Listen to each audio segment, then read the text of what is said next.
this. We are live. Welcome everyone to the John Lavenia Success Mastermind. The time is the top of the hour, and wow, what a week so far. Oh my goodness. You know what? Let me take a look at who we've got here right now, since I'm just sliding into home base I don't think you're at the recording. last possible second. What was that, Julia? I don't think you're recording. I don't see the little red dot.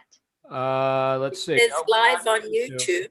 Yeah, he's live. Yeah, Oh, I'm so pushing that's out the the live same stream. Actually, you know what, Julia, thank you for bringing that up. I just had, and I know it's Fun Friday, so Gail, prepare a joke, okay? And get Got a one. dog or an animal or something up here.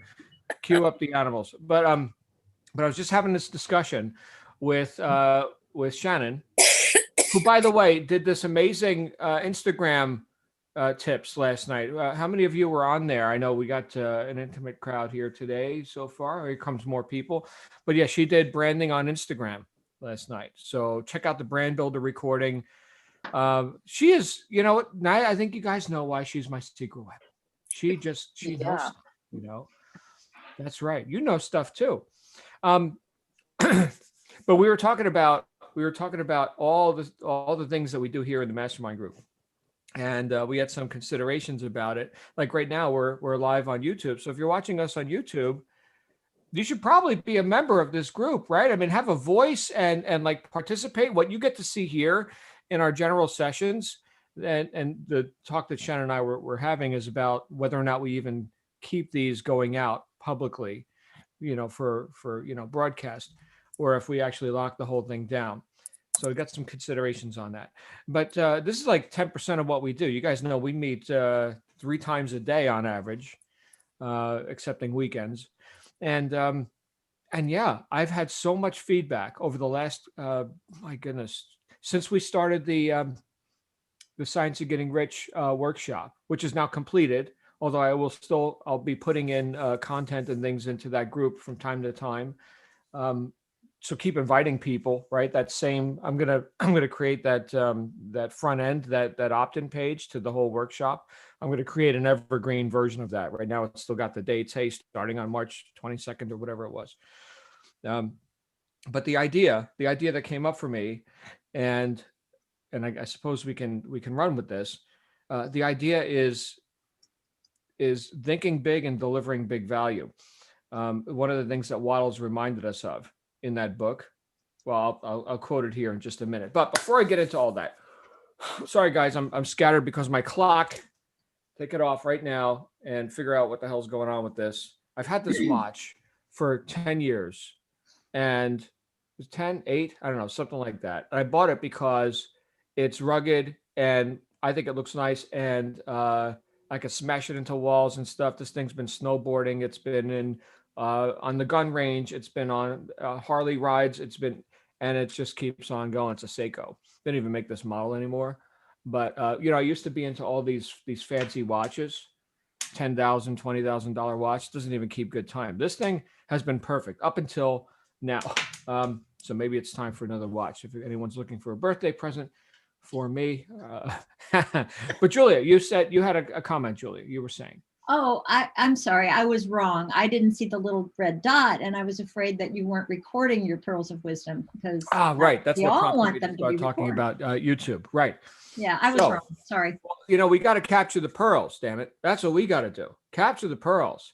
By the way, I will tell everyone I've got a Toozle puzzle. Excuse me. I've got a Toozle puzzle among the first Toozle puzzles, by the way, on my coffee table, and my daughter has started putting it together. I think it's a 1,000-piece puzzle. So this is not like your Mickey Mouse, happy little puzzle, right? Like you're going to go ahead and this puzzle is going to be on your table for a while, right? Unless you're obsessed or something, but no, if every time I walk past the table, I put one piece in, and if each member of our family does that, then in 1,000 divided by 3 days, so in 1 year, we will have the puzzle together. We'll do it quicker than that. Let's see who we got here on the broadcast with us today. I see Julia, of course. Gail, we just saw. We got Sharon here. She's driving. John Apogee, Ace in Space. We got Evelyn, Chop Chop, Daisy, Carl. Oh my goodness, Carl, you're outdressing me. It's the first of the month. It's the first. You see what just happened? It's the first Friday of the month. This guy looks sharp. right? I look the same way I do every day. Of course, Evelyn's here. I can't see her. The other Evelyn Smith, right? We got Edward here. Edward's always looking sharp. Kim, you're awesome. Thank you for being here, Kim. So good to see you. Bill is hiding. He's probably getting his tie on right now. T Meow. Not sure who T Meow is, but welcome to the family. Nancy, you look great. Nancy did our yoga yesterday. My goodness. Edward, good to see you, brother. Oh, I see T Meow is our friend Therese, who's doing integrative health today. Virginia Pipitone, I can't see you either. But I'm sure you're looking awesome as you always are. And then more people who are not on camera. Let me go ahead and come back on screen. Who's got a joke or something for me today? I've actually had a bit of a heavy duty morning. Gail, please lighten our. Well, I think spirit. Julia put her hand up first, so she can go first. Okay, let's do that. Julie. I don't tell jokes very well, so I'll give it my best. So George had been studying about, thinking and growing rich and the science of growing rich. Maybe not, he hadn't read that book yet, but he was thinking about all these things about growing rich. And he said, okay, I am going to grow rich. I am thinking about winning $1 million in the lottery. And he prayed about it and he thanked God about it. And every day he would wait and he just didn't win the lottery, and he didn't win the lottery, and didn't win the lottery. And he finally just threw up his hands and he said, God, I don't understand. I'm doing everything right. I'm praying. I'm thinking about it, thinking positively. And he hears this booming voice and it says, George, meet me halfway, buy a ticket. There you go with the action part, right? There you go. That's good. George was just waiting for it to manifest. Yeah. Oh, golly. What do you think, Gail? All Can right. we top that? No, I don't think so. She did that. I'm going to read mine. I can't. You said you can't. You're not good at jokes, Julia, but that was excellent. Well, this is something I saw the other day, and I took a photo of it. And it's from Kids Say the Darndest Things. And the teacher said, Glenn, how do you spell crocodile? And Glenn said, Krokodil. And the teacher said, no, that's wrong. And Glenn said, well, maybe it is wrong, but you asked me how I spelled it. Oh, I get it. Oh. Very good. Okay. Anyway. Well, these days, Gail, and I'm sure you noticed this because you've seen language and the written word evolve over some time. But sometimes people text me and I really can't decipher it. Like I don't understand what they're saying. I'm trying to. I'm not trying to be critical, but yeah, especially with texting, it's a language all its own. Yeah, and I get that if it's spell check and I said this, but it wrote that. Sometimes for expedience, I'll just dictate. But I like to make sure that it's coherent. It reminds me of something that Waddles was saying right towards the beginning of the Science of Getting Rich, which, by the way, we're on The Power of Consistency, Weldon Long. So in case anybody doesn't already have that book, I know many of you do, but our book study, which is, just for us members here, on Monday night, we're going to be covering the first couple chapters of that. Okay. So dig into that if you haven't in a while.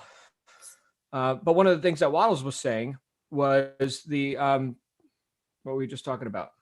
Oh boy, I just lost my train. Gail, you made me lose my train of thought. It's all your fault. Oh, right. A coherent message. So the whole idea, what did he use the example of? You wouldn't send a telegram to a friend of just random letters and let them arrange it however, Mm-hmm. Although that seems to be the reality these days. I don't know. Certain people, like I would never expect that from you, Gail. I would never expect that from, all of our esteemed members here who definitely want their communication to be received, And I think in that way, because we've got the intent that our communication is actually received and understood and perhaps acted upon, right? We could do the same thing with, the goal setting exercises, the things that we do to create that whole message, that whole idea, capital letters, whole idea, that communication to infinite substance, and then not be confused ourselves. Because really, this is, what did Waddle say? This is an exercise, and this is psychological truth, right? This is a benefit for us, right? To be able to be clear and decisive and definite, right? That's for us. It's not like we need to tell infinite, universe, what we want. It already knows. But do we know? And if we know, well, okay. And if we don't know, well, now we're scattered. And I think in that way, that's leading me to something I wanted to bring up with you guys today. That's leading me to this other thing that he said. Let me pull this up here real quick. Oh, any other jokes, or anybody got a dog or something? I know Race is probably running around the house there, John. You don't have to disturb him, but is that Lynn? Carl, is that Lynn? Oh, good to see you, Lynn. Nobody else could see you because it's just you're seeing me right now. But maybe, Carl, maybe you could introduce Lynn to everyone here today. We don't get to see her. Hi, everyone. This is Lynn. Good to see you, Lynn. Well, you guys we're usually on together on the evening sessions. So. Oh, right. Okay. Wow. All dressed up. I'm going to go get a jacket on here in just a minute. But before I do that, first I'm going to get this conversation going. You look really good. I like that tie too. I got so many ties and I don't wear them anymore. I mean, ever since I started working from home, it's been 20 something years, I haven't done much with the ties. It's got to be like a big event. But let me go ahead and share my screen and I will show you what was coming up for me today. During my conversation, just before I got on here at exactly the last moment, this was the conversation that I was having with my secret weapon. Okay, it says here, when you make a failure, it is because you have not asked for enough. Keep on and larger. I guess this is a misprint, actually. Okay. Keep on and larger things than you were seeking will certainly come to you. Remember this. I should probably go through the book and make sure there's no typos.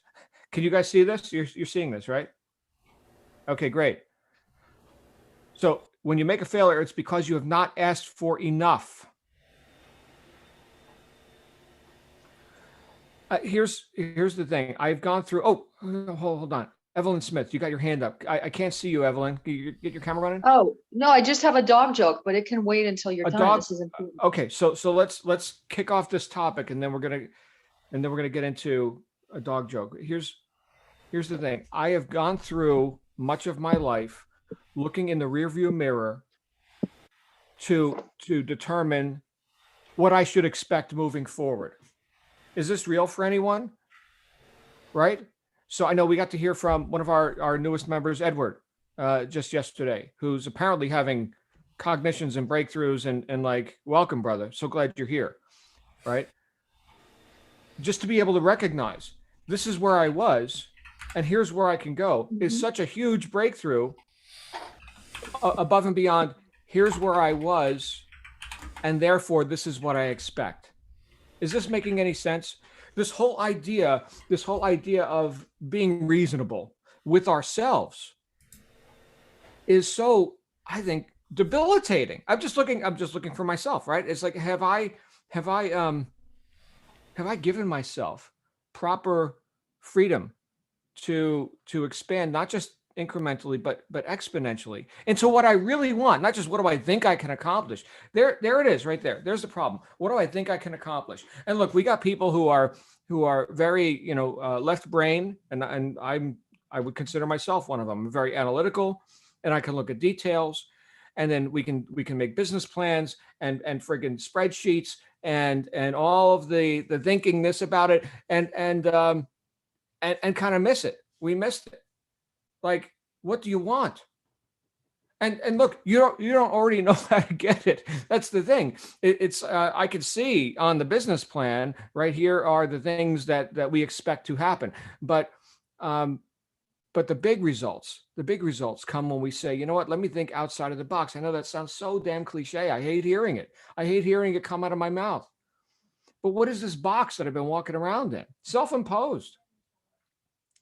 Consider that for a moment, and then let's hear from Evelyn. Come on out here, Evelyn, because this was a weird, fun Friday. By the way, it's Good Friday, and so I want to acknowledge that as well. Good Friday, everyone. Evelyn, come on out. Okay, John, I don't want to compete with this deep moment, but Why do you need a license for a dog and not for a cat? I don't know. Because, well, cats can't drive. Nobody's laughing. Cats can't Okay. drive. Dog. All right, Okay. I missed the dog driving thing. Oh, You're watching too many Subaru commercials. You need a license for a dog, not a cat. Okay, here's another really good Okay. one. Why was the dog stealing shingles? I don't know. Because he wanted to become a woofer. Oh, there you go. That's it. So Ed, Dad- and dad anyone jokes. else who's new here, just so you know, Fun Friday, somebody's got to tell a joke. I don't care who, but somebody's got to tell a joke. And if you got any animals in your midst, go ahead and let's do the dog show thing. Thank you, Evelyn. You're awesome. By the way, congratulations to you on all of your advancements, because you've thought outside of the box, right? And here's the Yeah. thing. Did you have a follow-up, Evelyn?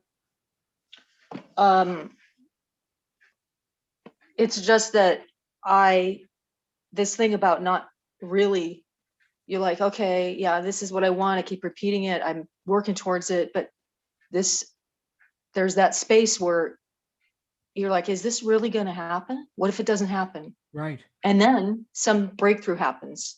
And then my feeling about it changed. I'm like, this stuff works. This is going to happen.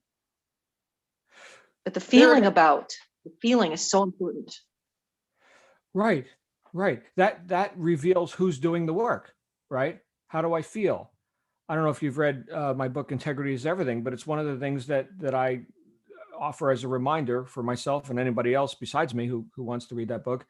And there's been some thousands of people who have, but I wrote that book for me.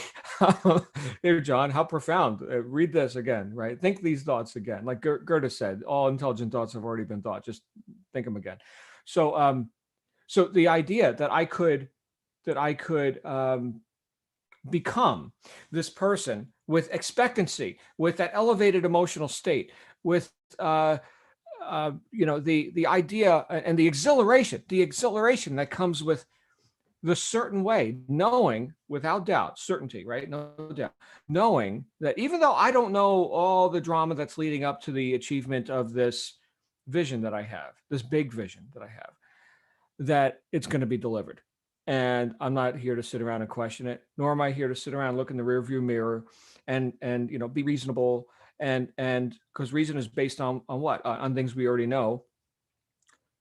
So, well, that's good, right? I mean, don't forget that stuff. That's why you've got a memory. But also, how do you make progress if all you do is what you already know? And so here's the equation, right? If I am thinking, let's say these last job I ever worked, I worked like 80 hours a week to make about 100 grand a year. Miserable, sucked, I hated it, motivated, showed up a lot, was in the wrong vehicle. Okay. So here I am, I was doing 100 grand a year and I was thinking, man, if I could get to, 120, 130 in this vehicle, right? Or in a similar kind of a vehicle, then, that would be an advancement. Okay. And every time I got, a little bit higher, they would cut my pay, they would promote me, they would do whatever they had to do to keep me in the box. But who really kept me in the box?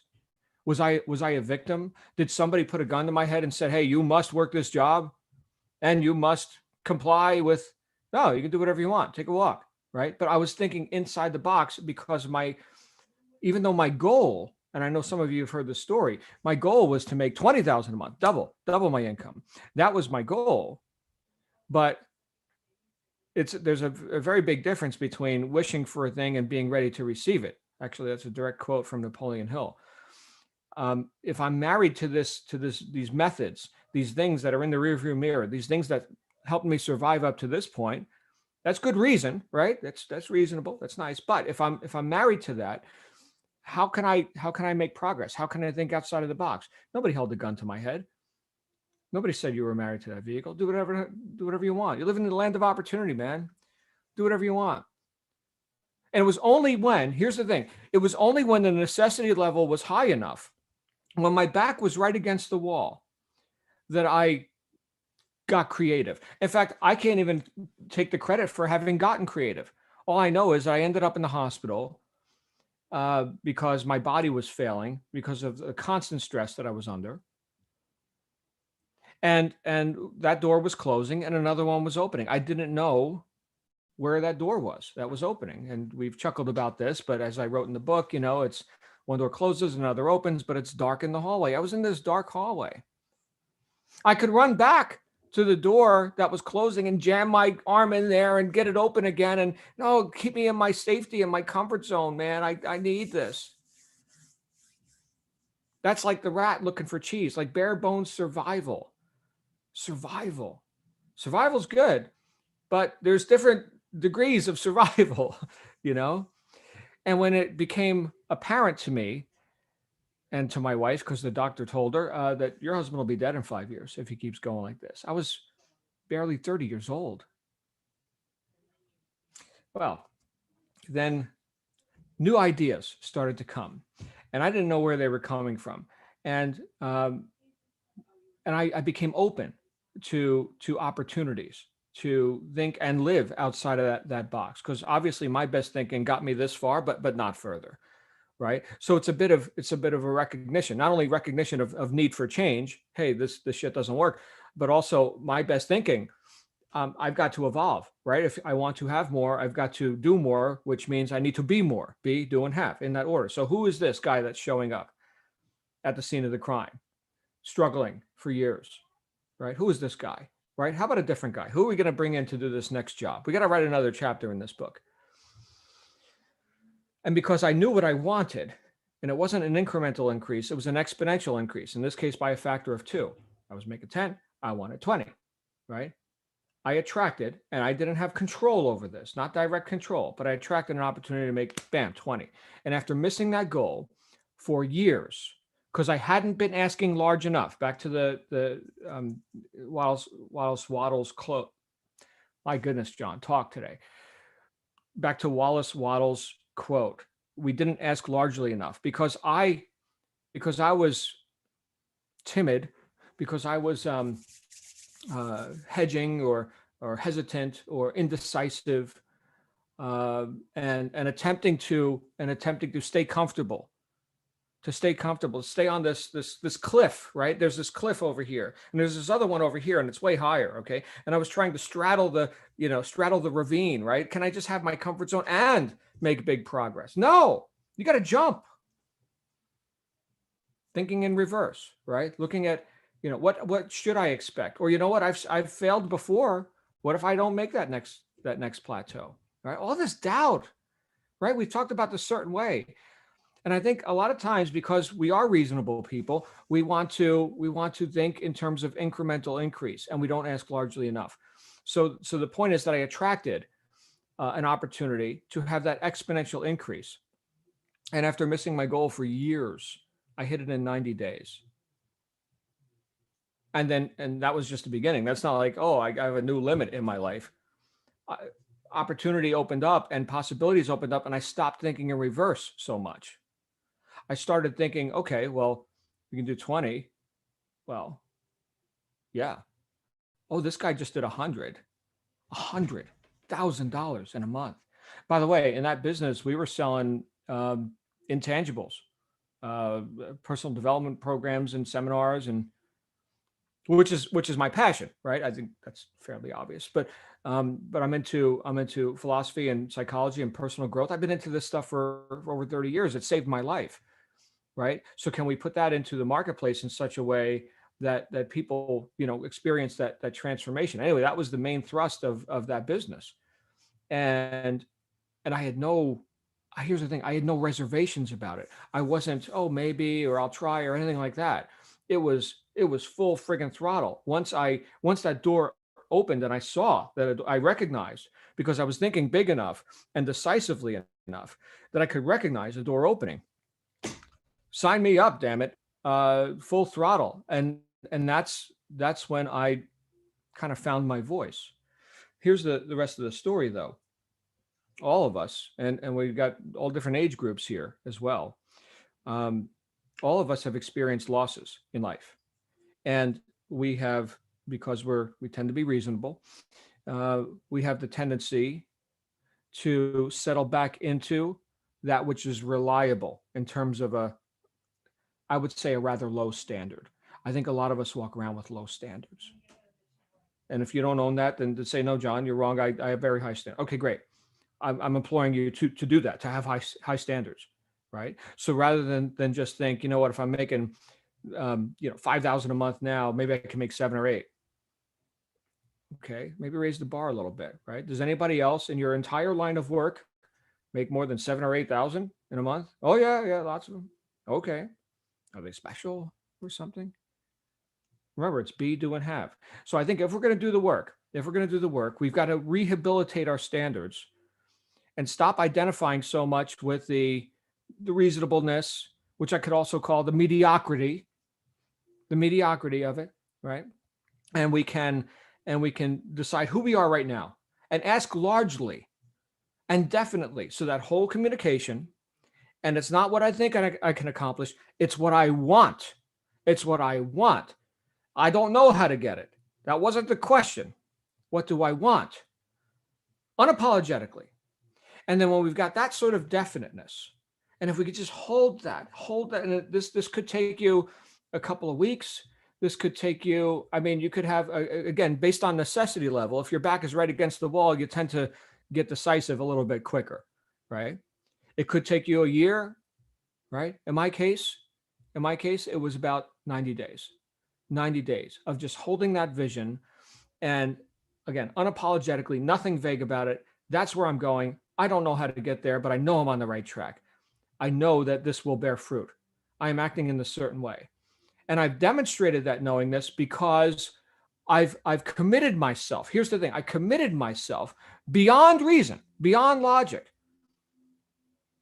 Like in the example of this business that my goodness, we're 27 minutes in already. An example of this business where I took that leap off the cliff, it was tens of thousands of dollars, plus advertising, plus all the learning curve and everything else to engage. Okay. But when I took that leap, I took the leap. It wasn't like, I'm not sure. I was committed beyond logic.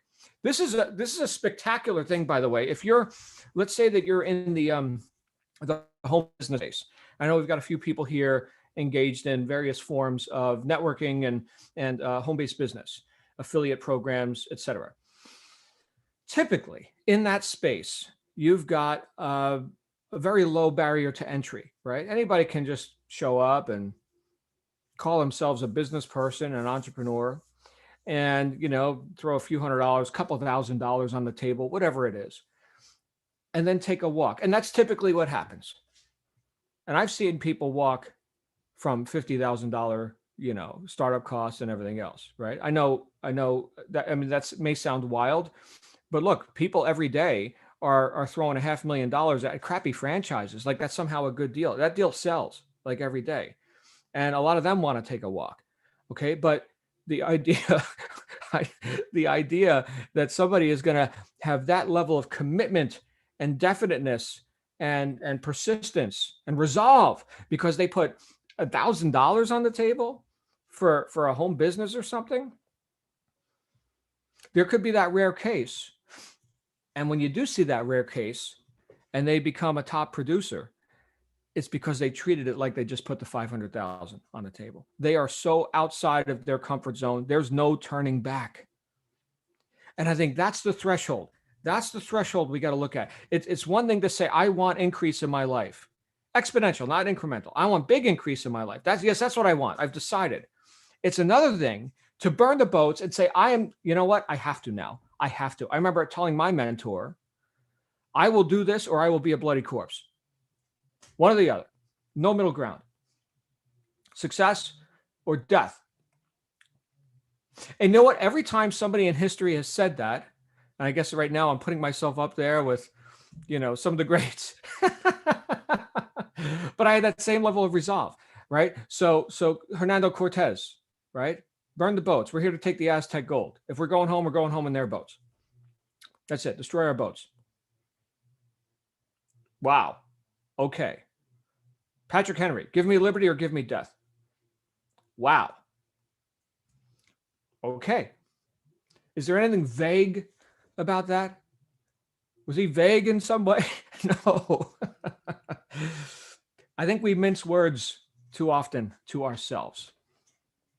So if you had to succeed with what you really want, not with what you think you can accomplish because you're so friggin' reasonable, but if you had to succeed with what you really want to accomplish, who would you be right now? And then the next question, of course, is what would you do that you haven't already done because you've been reasonable?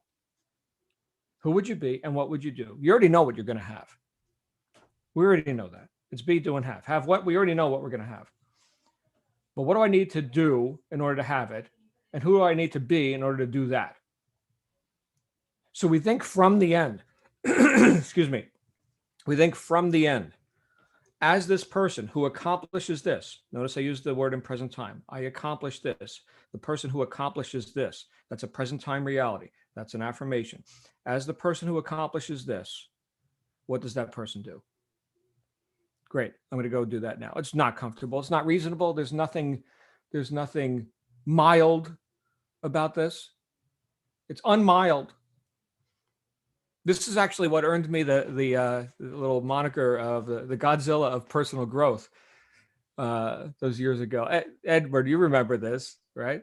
Edward was listening to me run my mouth on a teleconference line with 1,000 people a week showing up 20 years ago, and we all had $1,000 phone bills, and yeah. But that was it. It was like, holy crap! This is the voice of resolve. Do you have that? Do you have that voice of resolve? I know we're a quarter of the way through the year. You guys realize that, right? January, February, March. Yep. That's it. Q1 done. We're into Q2. How are those resolutions looking? Great question. Maybe it's time to take inventory. Take inventory and be like, you know what? I've accomplished this so far, and because of my reasonableness, I've hedged, I've hesitated, I've given myself an out. I still got boats on the beach. Because truly, and I know this for anyone here who's in this conversation, if you have that level of resolve, the burn the boats, I have to get it done, that level of resolve, it's going to happen. You are so able. You are so able. You just got to make that decision. And I think a lot of times we haven't asked largely enough, and that's why we err. We keep behaving like the person who survives. Yay. I was having this conversation yesterday with a client in the financial services space, and we were talking about all the troubles and tribulations that he has persevered through. And I said, "You're resilient." He's like, "Yeah, I am resilient." And I said, "So is the end game here that you get to be resilient?" So well done. I acknowledge that. Okay, but is that what you want to be known as? Here's your gravestone. Here's Bob. He was resilient. Died broke like everybody else, but he was resilient. And it was like, no. Okay, great. So we all walk around with this story. I'm asking you to write a new one, a new chapter in that story. Yes, Bob was resilient. And next chapter, triumphed over evil and, spectacular success, made a spectacle of himself, right? That's the chapter I want to write with you. We just got to get out of our own way. I've been so damn reasonable. Because reason works, right? It's good. It's better than being, I guess, irrational, right? Understand, I'm not talking about being irrational. I'm talking about being unreasonable. Big difference, right? Going beyond reason. So I guess back to the old question, what would you attempt if you knew you couldn't fail? Dorothea Brand's famous question. Act as though it were impossible to fail. That's her whole philosophy. That book will be on our reading list soon, by the way. But we're going to do Weldon Long, and it's going to be fun. Weldon Long, I know that's a favorite for a lot of people, the power of consistency. Guys, I've been talking 30 minutes, and I hope you got something out of this, and I hope what you got out of it is that you are so much more able than what you may have reasoned yourself to be. I would love to hear your thoughts on this. Is this resonating with you? Do you have a goal worth getting uncomfortable for? Because I'd like to validate that. I'd like to see you as that, the person who accomplishes that. Like Goethe said, if I treat you as you are, I make you worse. If I treat you as though you were that which you could become, I help you become that.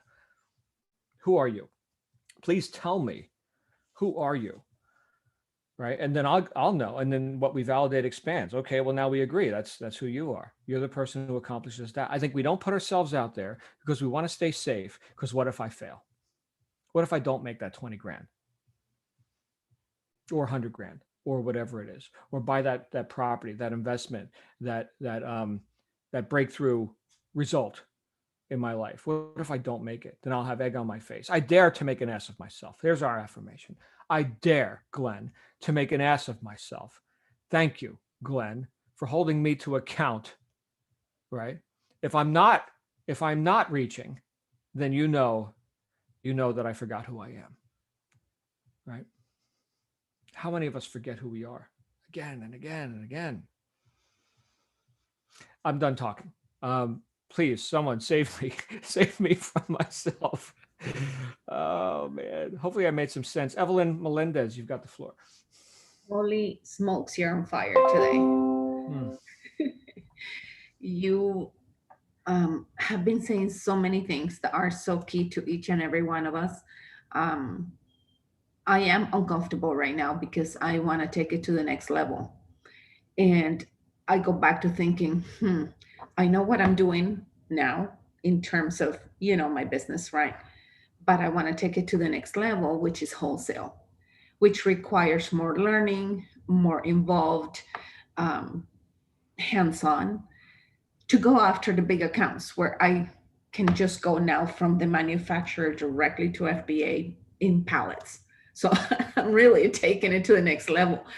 And I'm like, do I really want to go there? It's so easy to stay in my comfort zone, right? Mm-hmm. I don't want to be there. I want to take this business to the 6-7 figure, maybe 8. And for that, I need to be uncomfortable. I need to, manage my time where I spend some time on my regular job, which I still am engaged with. I need to spend time with my consulting business and helping people understand and make money with this. I am also still prepping items myself so I can teach other people to do it for me so I don't have to be hands-on on this stuff. But I want to take it to the next level. And that requires me not only to pay for another course, but also take it where I eventually will be hands off in terms of handling the products, right? And what you're saying is so true. You can never grow if you don't take that fear away from you. Get out of your comfort zone and stretch yourself, your imagination, and think big enough. I like what you said that you were talking to Shannon about. We are not thinking big enough. We are so boxed in and so fearful of what could it be that we get paralyzed. So thank you for your talk today, because this was amazing. Is where I was, should I go for it? Why am I even questioning when I know better that that's where I need to go? If I'm uncomfortable, then I will make it comfortable by learning the way that I should learn, so then I can share it with others. How to get there, So Thank you, Evelyn. And yes, you are quite able of exponential increase, but not with the level of thinking that got you this far. I'll quote one of the people who I've studied, and all political commentary aside, here's what Donald Trump said. He said the difference between $1 and $1 million is zeros. That's it. Okay. So, and this is the same guy who at one point in his career was walking down the street, saw a bum, and said to himself, that guy's worth billions more than me right now. He was that far under.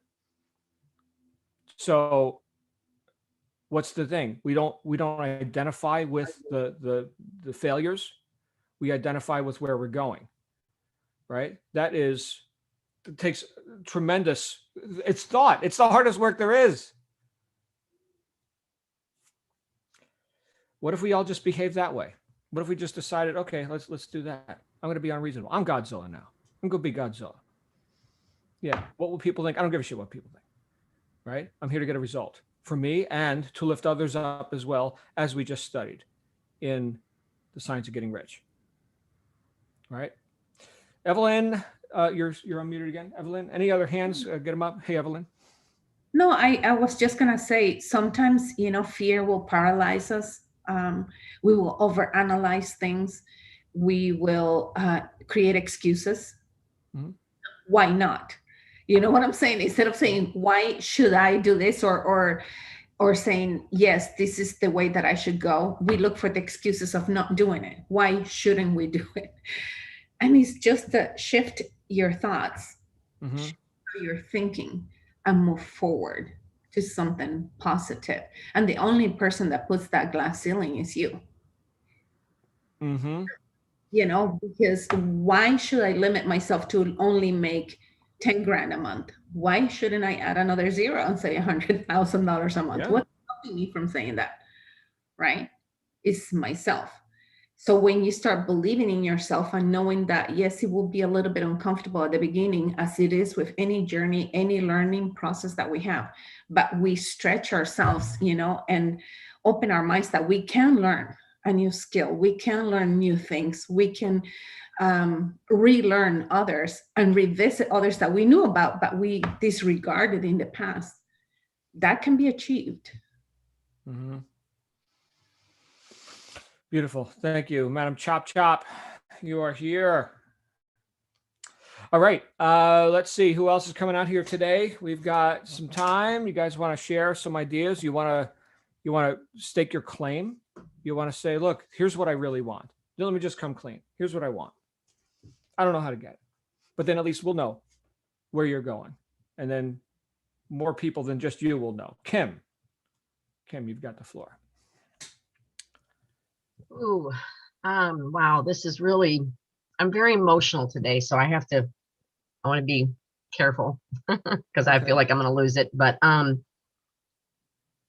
guess this is what I'm really feeling, is that this talk is really hitting home for me. I guess I feel like I want to be like Cortez and say that, I want to burn the ships. I want to pursue this business.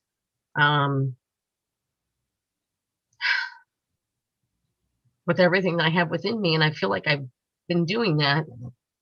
But I feel like my financial output has been so staggering, and I don't know how to break the barrier of feeling like I'm going to finally get to the point where I know how to bring that inflow in. Does that make sense? And so, I don't know. Kim, that's all I have. What is the opposite of inflow? Outflow. Right. Have you done that? I can tell you in many cases, I haven't. I didn't publish. I didn't outflow. I didn't produce. I didn't deliver. I didn't make public. That's what publish means, right? PR, promotion, advertising, marketing. Flunk, John. Can we find a deficit there? Can we say, here's how I inflow. Let me outflow like a friggin' mad woman. Is that real for you? Like, is there some deficit, non-action there? I guess when you say outflow, that to me, I think outflow is more financial output.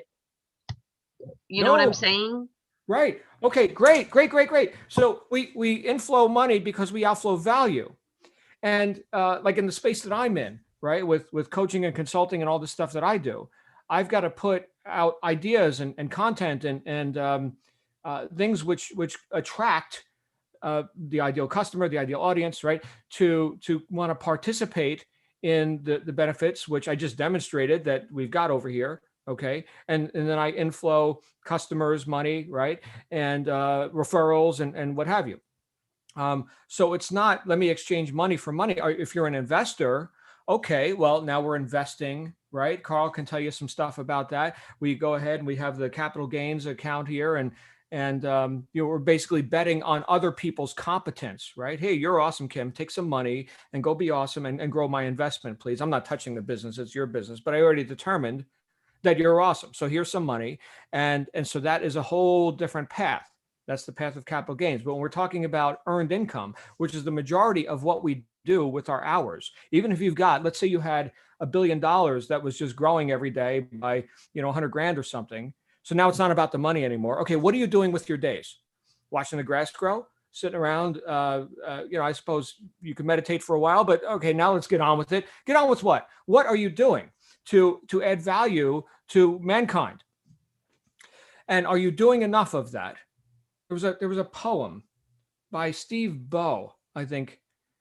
Oh my goodness. Consider that for a second. I'm going to grab the book. Consider that. There was a poem. You must give more than you must give. Oh man, where is this poem? Sorry, guys. Kim, what are your thoughts on what I'm saying here? Is there Well, something? I think what really continues to resonate with me every day, and it's in front of me, large as life. How do I increase my value to the marketplace? And I continue to ask myself that. Okay. And I suppose that if I don't feel like I'm valuable to the marketplace, then I will never increase my value to the marketplace. Right? Right. The first thing you got to do is know that you got value and know what that value is. We talked about use value. Sorry, I'm not finding the poem right just like that, but it has to do with someone who was begging the universe for a penny, and I would have more, but I'm just not getting. And the universe answered, well, then you got to give, right? You must give more.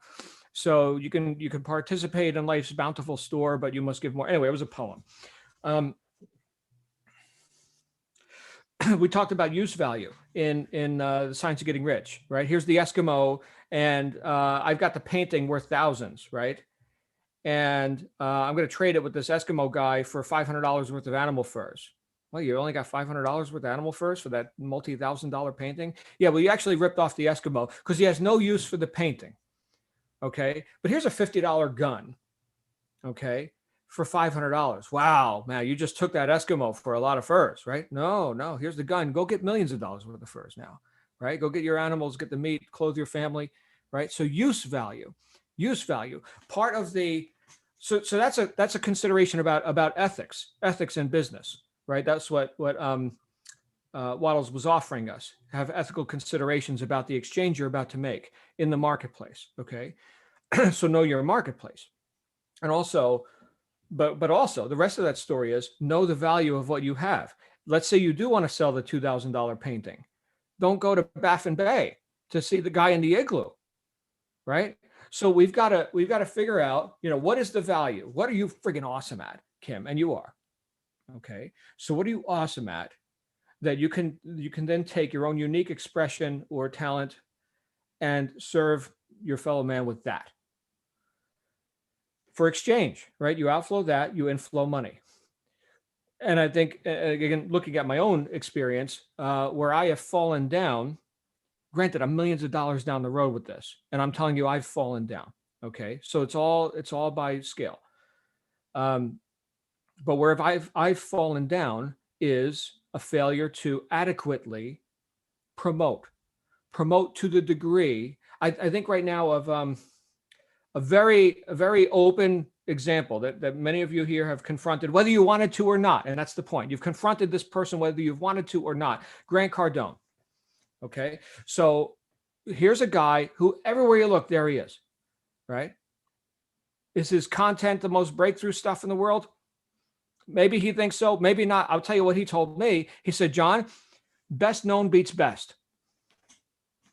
So he's got value, and some people are like disciples of that, the 10X teaching and all that. Great, man.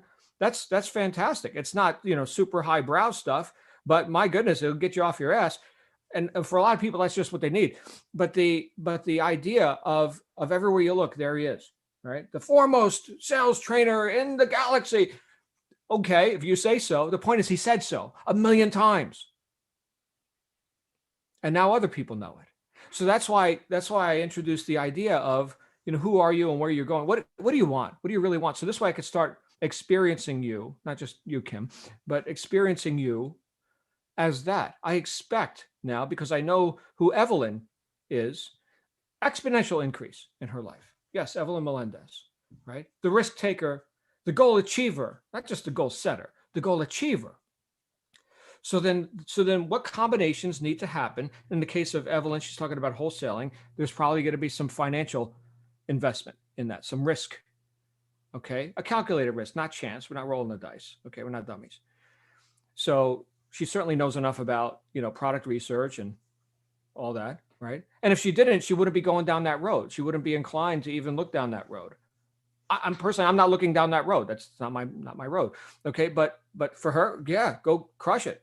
And so Kim, what could you outflow more of, which doesn't cost you anything, by the way, right? Well, the challenge for me is you're asking me, what am I awesome at? I don't know. I guess when you're told all your life you're not worth anything, it's very challenging to say, I'm awesome at this or I'm awesome at that. That's a tough question. That's a really hard question. It's all in the rear view, though. I was told I wasn't. So how do you dig deep and find out what you're awesome at? Right. So this is where a personal inventory comes in. Journaling is extremely helpful. And what got me on the road of that, was significant dissatisfaction with where I was. Okay. So not okay. In fact, there's a title in my first book called It's Not Okay. Because we make excuses, right? We get reasonable. So no, it's not okay. And then just a constant dose of personal development. I dug into these books and these conversations. I mean, Kim, what's the whole point of this mastermind group? To have a constant reminder from a million different angles, a million different approaches of attack, constant reminder about how powerful we are, to rehabilitate causation in the lives of people who have forgotten how powerful they are. And I'm one of them. So sign me up. Right. I've been in this conversation for decades, not under the auspices of the John Lavenia Success Mastermind. Okay. But the idea of constantly seeking mentors, counsel, wisdom. What is wisdom? Applied knowledge. People say knowledge is power. Bullshit. Applied knowledge is power. That's wisdom. I seek wisdom. How do these principles work in your life, Kim? And then you can ask the same question of anyone else you confront on your path, right? And I don't know the great breakthrough. Oh, it's that one line, that one piece of philosophy, or that one messenger, that one mentor that showed up in my life.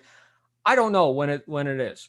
All I know is that I keep showing up, and then I showed up at the right time because I kept showing up. And so something's going to get through. Something's going to get through this thick Italian skull, and it has a few times.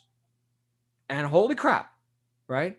So this whole story about, and thank you, Kim, this is such a contribution you just made to this whole group and this whole conversation, because you're so not alone or unique, or, oh my goodness, can you believe that Kim, she's the only person in the world who's got a past and she was invalidated by ignorant but well-meaning people. Yeah, everybody. Right? But the whole idea that you can throw that stuff off when we get into a little bit of introspection, and I'm going to suggest journaling on this. It's actually probably the best self-help book ever written when you look back at it a year later. And here's what we journal about: our challenges for that day. This doesn't have to be writing a long thing, although it could be, I suppose. But I do it less when I think I've got these standards I need to reach. I've got to write a certain amount because holy shit, I'm John the author or whatever. No. What were my challenges that day? That's the first thing we write about. What troubled me? What were my wins for the day? What were my successes? Right? Acknowledge that. Celebrate those wins. That which we validate expands, right? And what did I learn that day by studying the book or from today's session, right? So now we're writing down and validating and putting in writing what we learned. So now we see that we learned it. This may sound so simple, but oh my goodness, that is validation. I took an idea from the ethers and I reduced it into physical world reality. There it is, ink on paper. I just produced something. Look, that is my product. It's called, here's what I learned today. And it could be something seemingly simple, or it could be some of the most profound shit in the world. But the fact that it's real and you just made it known to yourself and to whatever civilization comes next who unearths your journal and says, there was this woman, Kim, you see, and she wrote on these paper tablets of sort with some sort of ink.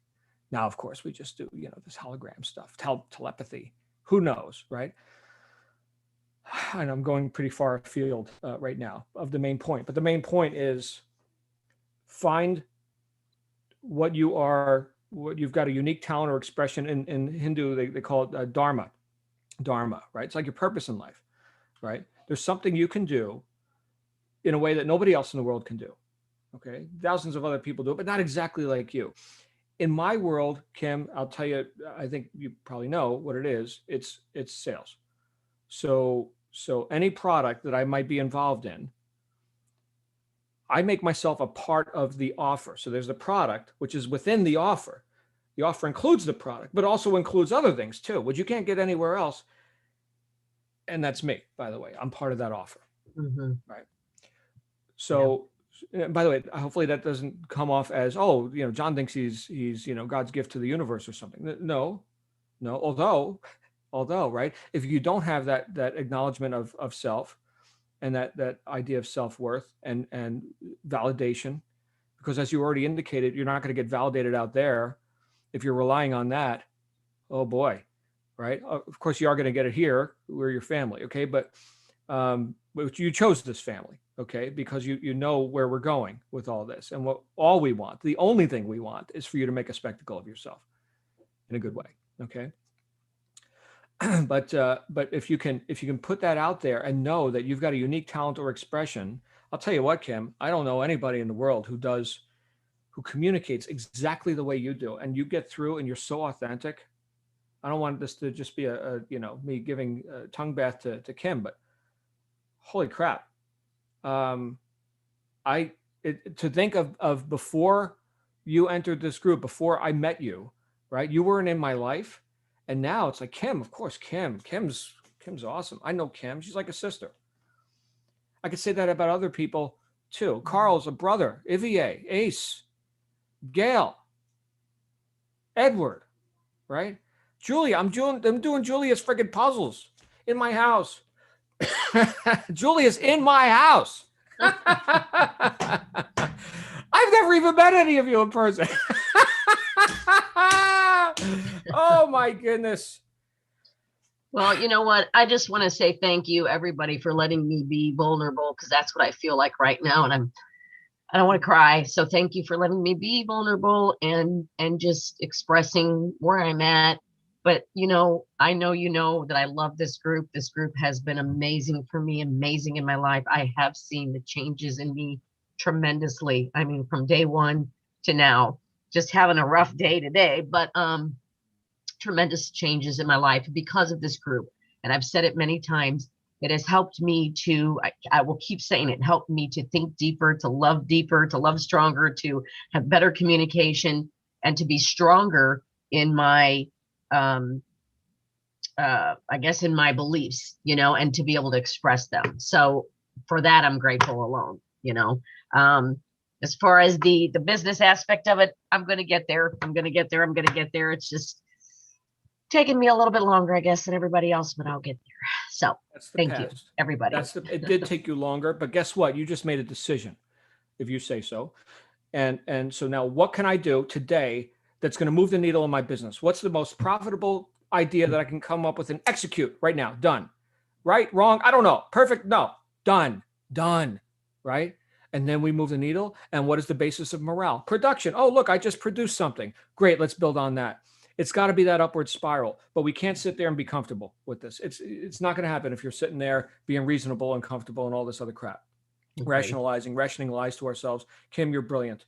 Guys, we're going to run a couple minutes over, but this conversation, wow, Good Friday conversation, huh? I apologize to Carl and Lynn for not wearing my tie. Cyril, come on out here. Hi, everybody. To Kim, actually, I just wanted to say sometimes it's the question you need to ask yourself that can be the problem. So I've got a question for you that might be a good one to ask yourself. What have you learnt from your years of life that others might find valuable? Okay, because sometimes it's the things we learn in terms of being able to cope with life can be of value to others. For example, I realized, okay, I'm on my way. I haven't finished. I haven't got down that journey. I'm not earning.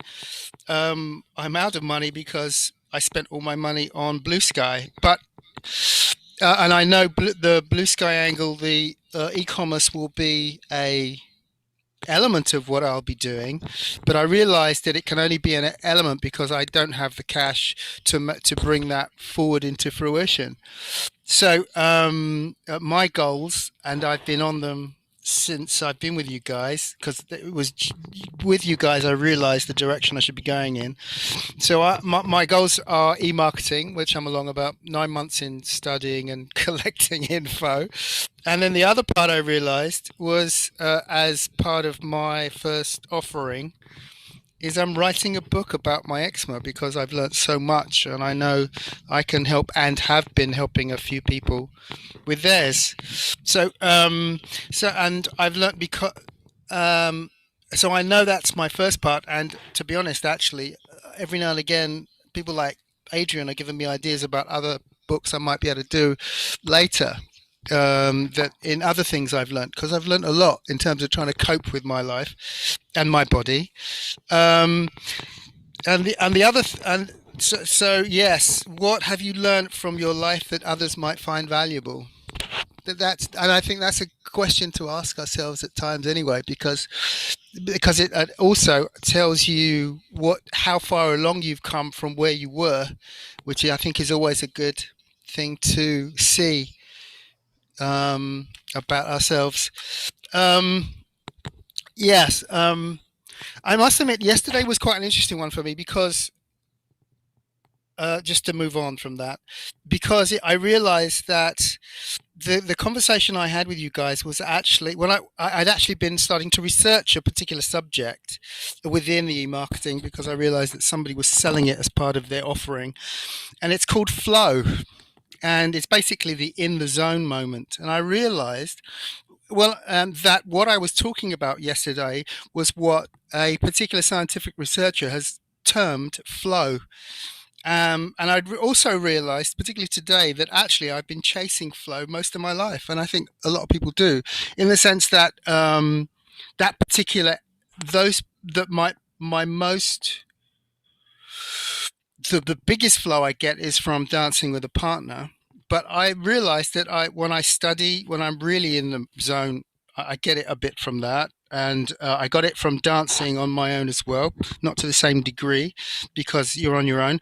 And my studies in flow have taught me that, and actually has underlined that fact, that we get the biggest flow, we are more in the zone when we do it together with others in a team of some sort. Mm-hmm. Hence the reason why at work a lot of people can have amazing times at work if they're in the right environment with the right people, where their flow becomes amazing. And the thing about flow is that it's such an enjoyable experience because you're getting so many payoffs, particularly the similar hormones to when you've done a run. You're getting as well from that fact, because apparently, according to the scientists, there are loads of hormones that are released when you get in that zone. And another interesting part of that is that when you get in that zone, part of the process is to lower those areas of your mind that contradict yourself, that give you anxiety and negate what you think. So to get in the flow, literally the mind stops some of that those thinking process so that the flow happens better. But those people who have high anxiety, the flow tends not to work so well because they have got into the habit of allowing their mind, or not learning how to stop those processes. So part of the learning process is about getting the mind to lower or stop, for at least for a while, those anxiety processes, so that the flow can happen. I mean, some of the biggest things, some of the most momentous ideas happen because we just get a brainstorm of an idea, and that's exactly what that flow is about. And whether it's meditating or otherwise. So anyway, I'm gonna stop now. So yeah. So Cyril, Kim. thank you. I'm sorry, you were saying? Oh no. So Kim, what have you learnt that helps you so far? Mm.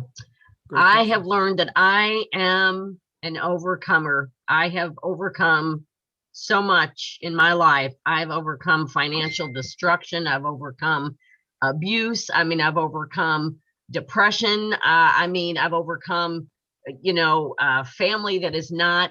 I know Sonia, she's not on here today, but she's talked about her family and how her family's not been there for her. Overcome the lack of the support of a family. You name it, I've been through it. And so, and I'm still standing. And I'm still pressing on, and I'm still pressing through. And I may have said this too before, but if I haven't, here's this woman right here who didn't graduate from high school and had a 1.4 GPA. Like, I think, holy crap, like, I've started a business. Like, are you kidding me? So when I think about that, it excites me. And I guess it helps me to think, if I can do that, others can do that. Yeah, you right? know who else So did that? That's what I've learned. You know who else was kicked out of school? Tom Edison. Right. So oh my goodness, Kim. This is just the beginning. Here's the thing. There's a book in you, and I think all we got to do now is write the triumphant, next chapter to substantiate. Here's all the shit that leads up to, look, here's what I just did with my life. So now it's your duty. It's your duty to go make a spectacle of yourself, so we can get this book on the market and inspire other ladies right now who are thinking, I don't know, I'm resilient, but to what end, right? So here's to what end, says Kim, right? Maybe that's your thing, right? In the meantime, you got other business and commerce that you're doing, and use that as the vehicle, but let the why be the bigger picture. Now you're going to inspire thousands or millions, right? By your example. If not you, then who, right? I might not connect with this John Lavenia guy, some crazy Italian Godzilla guy from New Jersey. Oh, but Kim's awesome. I'll read Kim's book. Okay, great. Go be the messenger then. Thank you, Kim. Your success is so important and so valid. We're going to wrap up with Glenn, the coolest cat in the shack. What's up, Glenn? How you doing? I know we're overtime, brother. Got a meeting that just started. That's okay. We'll get to the meeting. We'll watch the replay. Gosh, man. Yeah. I've been about as busy as a one-legged man at a butt kicking contest the last couple of weeks, but That's glad my to be joke, with you, hanging out. You asked the question, what do you want, right? Mhm. What do you want? What do you want? There's this image, this picture that's been becoming clearer and clearer and clearer in my head of something I want. Lots of things that I want. There's one. I can see it crystal clear. I can taste it. I opened the web page. The stats are there. My book is going to sell 1 million copies. It's done. It is frickin' done. I'm just waiting for the stats to show up and catch up with the picture in my head. So you ask what I want, that's what I want. And crystal clear, and I will not stop until this book sells 1 million copies. And then it'll sell 1 million more.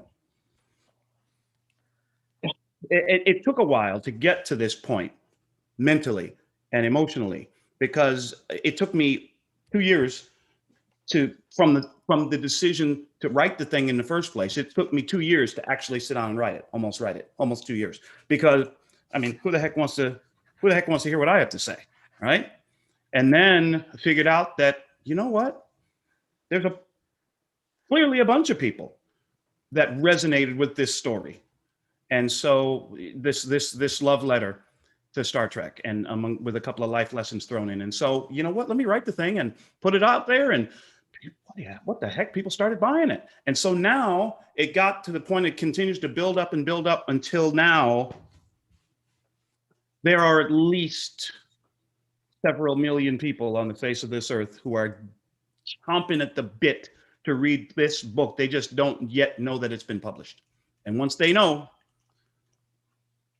millions of copies, John. It's going to be, 21 is going to be a very interesting year.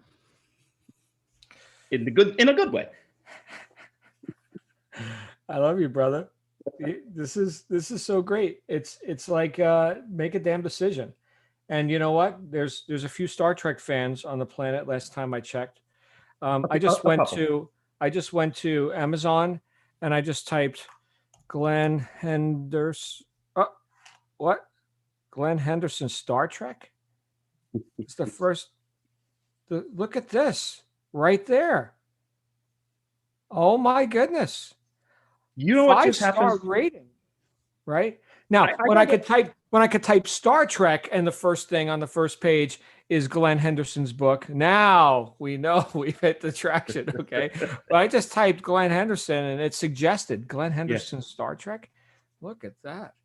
You know what just happened, John? I just got a text message this morning from a lady I'd had a conversation with, and she informed me that she's made a choice. She works in the direct selling industry, in the network marketing industry. She has a team of 1,400 sales reps, 1,400 reps in her organization. And she just sent a text to inform me that my book is the book of the month for her sales team.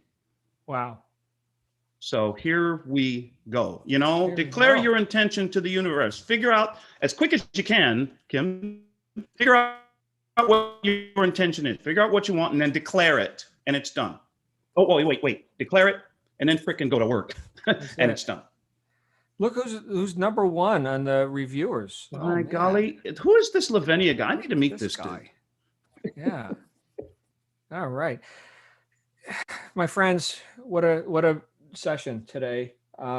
Especially considering that I got on at exactly the top of the hour and had no idea where we were going with this. I especially want to thank Cyril and Kim and Glenn and everyone who is, you know, I know Kim said vulnerable. I'm going to exchange vulnerable for strong, right? That was a demonstration of strength to come out and have that conversation like that. This is profound, I think. So we're just getting started, my friends. We've got a couple of things on the calendar today. So get ready for that. We got Integrative Health at 3 p.m. Eastern with our friend T Meow. I didn't know that was her code name. I heard of Silverlocks, but I didn't know Therese went by T Meow. So tune in 3 p.m. Eastern. And then of course tonight, 6 p.m. Eastern, Be Heard. Open forum conversation, whatever. If I can help you with anything, you got some ideas, questions, maybe you're a new member of this group, you may be a little bit timid to share in the bigger group, just come. We're just going to have a conversation for however long we feel like talking. All right. I'll see you guys there. Make it a great day and happy Good Friday to everyone and happy Easter.